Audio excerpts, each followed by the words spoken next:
কি ব্যাপারে? তোর আবার কি হলো? আমি গুরুমা, এটা আমার।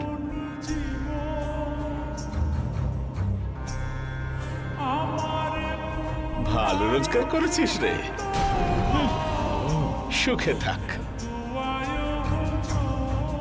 এই নে তোর সততার রোজগারের ভাগ, ভালো থাক। আচ্ছা বলতো, তুই থাকিস কোথায়? এই গোটা জগতে আমার কেউ নেই, থাকি একটা ভাড়া বাড়িতে, কিন্তু ওখানে ভাড়াটা অনেক। আরে পাগলি, আরে এভাবে মন খারাপ করে না পাগলি। আজ থেকে তোর সবকিছু আমি। আসল আজ থেকে তুই এখানেই থাকবি আমার সাথে।